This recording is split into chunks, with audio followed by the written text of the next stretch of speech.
Friends, ക്രിമിനോളജിയിലെ മറ്റൊരു ടോപ്പിക്കായിട്ടുള്ള open പ്രിസണാണ് നമ്മൾ ഇതിൽ നോക്കാൻ വേണ്ടി പോകുന്നത്. Concept of an open prison.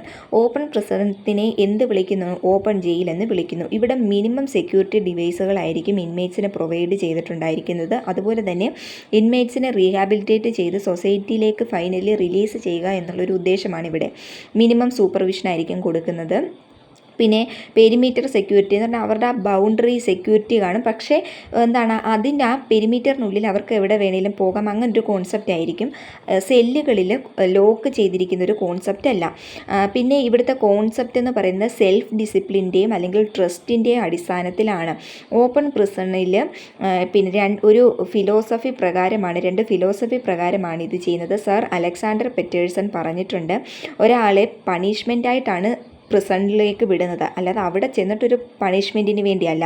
Secondly, one cannot train a man for freedom unless conditions of his captivity and restraints are considerably relaxed. ഒരാളെ അയാളുടെ ഫ്രീഡത്തിനെ പറ്റി ട്രെയിൻ ചെയ്യേണ്ട ആവശ്യമില്ല. അയാൾക്കറിയാം എന്തൊക്കെ ഫ്രീഡമാണ്, പിന്നെ ഒരു ഇത് കൊടുത്തു കഴിഞ്ഞാൽ എന്തൊക്കെ ചെയ്യണം എന്നുള്ളൊരു ഇത് അറിയാം. അപ്പോൾ അവിടെ അവിടെ ട്രെയിൻ ചെയ്യിക്കേണ്ട ആവശ്യമില്ല ഒരാളെ ഫ്രീഡത്തിന് വേണ്ടി. പിന്നെ United Nations Congress on prevention of crime and treatment of offenders ജനീവയിൽ നടന്നൊരു കോൺഫറൻസ് ആണ്. അവിടെ ഓപ്പൺ പ്രിസണിനെ പറ്റിയാണ് പറഞ്ഞിട്ടുള്ളത്. ഓപ്പൺ ഇൻസ്റ്റിറ്റ്യൂഷനാണ്, characterised by the absence of material and physical precautions against escape such as. ഇവിടെ കാണത്തില്ല, ഫിസിക്കൽ പ്രിക്വേഷനുകളോ മെറ്റീരിയലുകളോ ഉണ്ടായിരിക്കത്തില്ല. സച്ചാസ് വാൾസ്, ലോക്ക്, പിന്നെ അതുപോലെ തന്നെ ബാർസ്, ആംഡ് ഗാർഡ്സോ ഒന്നും ഈ ഓപ്പൺ പ്രിസണിൽ കാണത്തില്ല. ഈ സിസ്റ്റം എന്ന് പറയുന്നത് സെൽഫ് ഡിസിപ്ലിൻ്റെ ബേസിസിലായിരിക്കും ഫുള്ളി പോകുന്നത്. 19th സെഞ്ച്വറി അവസാനിക്കാറായപ്പോഴോ ഒരു സെമി ഓപ്പൺ പ്രിസൺ ഇൻസ്റ്റിറ്റ്യൂഷൻ സ്വിറ്റ്സർലൻഡിൽ സെറ്റപ്പ് ചെയ്തിരുന്നു. അതിൻ്റെ പേര് വിറ്റ്സ്വിൽ എന്നായിരുന്നു. മോഡേൺ സെൻസിലുള്ള ഓപ്പൺ പ്രിസൺ എസ്റ്റാബ്ലിഷ് ചെയ്തിരുന്നത് UK-ലാണ് 1930കളിലും അതുപോലെ തന്നെ US-ൽ 1940കളിലുമായിരുന്നു ഇത് കൊണ്ടുവന്നിരുന്നത്. മിനിമം സെക്യൂരിറ്റി ഇൻസ്റ്റിറ്റ്യൂഷൻ എന്ന് പറയുന്നത് ബേസ് ചെയ്തിരിക്കുന്ന കുറച്ച് അസംഷൻ പ്രകാരമാണ്. അതിൽ ഒന്നെന്ന് പറയുന്നത് ഒരു പേഴ്സണെ പ്രിസണിലേക്ക് സെൻഡ് ചെയ്യുന്നത് പണിഷ്മെൻ്റ് ആയിട്ടാണ്, അല്ലാതെ പണിഷ്മെൻറ്റിന് വേണ്ടിയല്ല. അത് എന്ന് പറഞ്ഞാൽ അയാളെ പ്രിസണിലേക്ക് അയക്കുന്നതാണ് ആ പണിഷ്മെൻ്റ് എന്ന് പറയുന്നത്. അതുപോലെ രണ്ടാമത് പറയുന്നത് ഒരു വ്യക്തിയെ അയാളുടെ ഫ്രീഡത്തിനെ പറ്റി ട്രെയിൻ ചെയ്ത് കൊടുക്കേണ്ട ആവശ്യമില്ല. മൂന്നെന്ന് പറയുന്നത് ഈ ഇൻസ്റ്റിറ്റ്യൂഷണൽ ലൈഫും ഫ്രീ ലൈഫ്, പുറത്ത് ഒരു ഫ്രീ ലൈഫാണല്ലോ. അപ്പോൾ തിരിച്ച് പോകുമ്പോൾ അയാളെ സൊസൈറ്റിയിലേക്ക് തിരിച്ച് പോകുമ്പോഴത്തേക്ക് ഒരു ലോ അബൈഡിങ് സിറ്റിസൺ ആയിട്ട് മാറ്റുക. അതുപോലെ തന്നെ ആ ഒരു അന്തരം, ഈ ജയിലിൽ കിടന്നതും പിന്നെ സമൂഹത്തിനോട് ഇടപെടാൻ പോകുമ്പോഴുമുള്ള ആ അന്തരം മാറ്റുന്നതിന് വേണ്ടി. പിന്നെയെന്ന് പറയുന്നത് ഇവിടെ ഒരു ട്രസ്റ്റിൻ്റെ പുറത്താണ് ഓപ്പൺ പ്രിസണിലേക്ക് പ്രിസണേഴ്സിനെ സെൻഡ് ചെയ്യുന്നത്. ഓപ്പൺ പ്രിസണിൻ്റെ ഫീച്ചേഴ്സ് നോക്കിക്കഴിഞ്ഞാൽ ഇൻഫോർമൽ പ്രിസൺ ലിവിങ് ആയിരിക്കും, ഒരു സ്മോൾ ഗ്രൂപ്പ് ആയിരിക്കും. അതുപോലെ ഇൻഫോർമൽ ആയിട്ടുള്ളൊരു പ്രിസൺ ലിവിങ് ആയിരിക്കും. അവിടെ എന്ന് പറയുന്നത് ഇൻമേറ്റ്സ് തമ്മിലൊരു സോഷ്യൽ റെസ്പോൺസിബിലിറ്റി ക്രിയേറ്റ് ചെയ്യുന്നു. അവർക്ക് ഈ അഗ്രികൾച്ചർ, ലേബർ പോലുള്ള കാര്യങ്ങളിൽ അഡിക്വേറ്റ് ട്രെയിനിങ്ങുകൾ കൊടുക്കുന്നു. പിന്നെ അവരുടെ റിലേറ്റീവ്സിനെയും ഫ്രണ്ട്സിനെയും മീറ്റ് ചെയ്യാനുള്ള ഓപ്പർച്യൂണിറ്റി കൊടുക്കുന്നു. അവർ ചെയ്യുന്ന ജോലിക്ക് അവർക്കൊരു പേയ്മെൻറ്റ് കൊടുക്കുന്നു.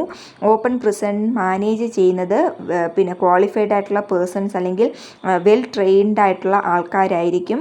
അതുപോലെ തന്നെ അവിടെ ഒരു ലിബറൽ റിമിഷൻ കൊടുക്കുന്നുണ്ട്.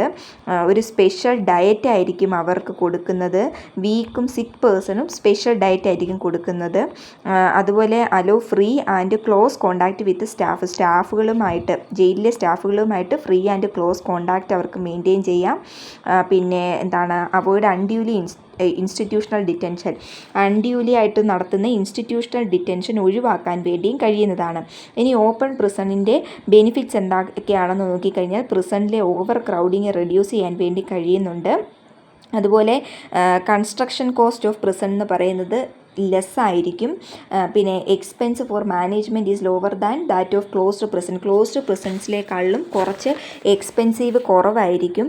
പിന്നെ പ്രിസണേഴ്സിന് പ്രൊഡക്ഷൻ വർക്കുകളിലൊക്കെ ഏർപ്പെടാൻ വേണ്ടി കഴിയും.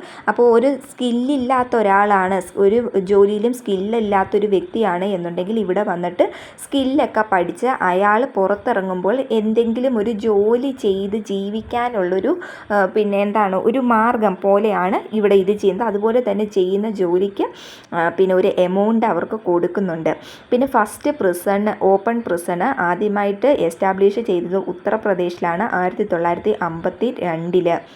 അവിടെ നിൽക്കുന്ന പ്രിസണേഴ്സ് എന്നല്ല വിളിക്കുന്നത്. അതുപോലെ അവർ ചെയ്യുന്ന ജോലിക്ക് അവർക്ക് ഒരു പേയ്മെൻറ്റ് കൊടുക്കുന്നു. പിന്നെ കേരളത്തിലേക്ക് വന്നു കഴിയുമ്പോൾ 2 ഓപ്പൺ പ്രിസണാണ്. There are 2 open prison and correctional homes. 2 open പ്രിസണും പിന്നെ കറക്ഷണൽ ഹോമും ഉണ്ട്. മെയിൽസിനും ആണെങ്കിൽ തിരുവനന്തപുരത്താണ് ഒന്ന്, ഒരെണ്ണം കാസർഗോഡാണ്. ഫീമെയിൽസിനാണെങ്കിൽ ഒരു ഓപ്പൺ പ്രിസൺ ആൻഡ് കറക്ഷണൽ ഹോമേ ഉള്ളൂ, അത് പൂജപ്പുരയിലാണ്.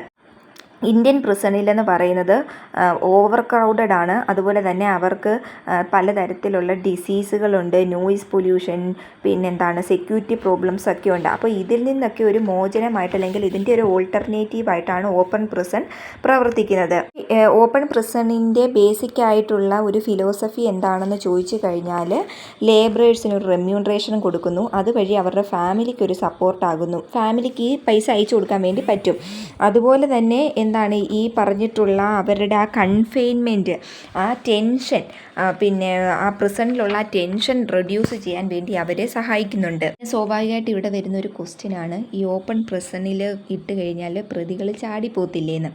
മെയിനായിട്ടും ഓപ്പൺ പ്രിസണിലേക്ക് ആളുകളെ ഈ പ്രിസണേഴ്സിനെ സെൻഡ് ചെയ്യുമ്പോൾ അവിടെ ശ്രദ്ധിക്കുന്ന കുറച്ച് കാര്യങ്ങളുണ്ട്. ഈ ഓഫീസേഴ്സ് ഇതൊക്കെ ശ്രദ്ധിക്കും. ഒരു പ്രിസണിനെ ശ്രദ്ധിച്ച് അവർക്ക് അവർ ഒരിക്കലും പോകത്തില്ല എന്ന് ഉറപ്പുള്ള ട്രസ്റ്റ് വർത്തി ആയിട്ടുള്ള പ്രിസണേഴ്സിനെ ആയിരിക്കും കൂടുതലും ഈ ഓപ്പൺ പ്രിസണിലേക്ക് സെൻഡ് ചെയ്യുന്നത്. ഇനി ഈ ഓപ്പൺ പ്രിസണിൽ പോയതിന് ശേഷം ആരെങ്കിലും ജയിലിൽ ചാടി പോയി കഴിഞ്ഞാൽ അവരെ തിരിച്ച് കൊണ്ടുവന്ന് കഴിയുമ്പോൾ ഒരിക്കലും ഈ ഓപ്പൺ പ്രിസണിലേക്ക് ഇടത്തില്ല. അതുമാത്രമല്ല അവരെ മറ്റേ ജയിലിൽ നിന്ന് പുറത്തിറക്കത്തേയില്ല. ഈ പരോള്, പ്രൊബേഷൻ പോലുള്ള ഒരു കൺസിഡറേഷൻസും കിട്ടത്തുമില്ല.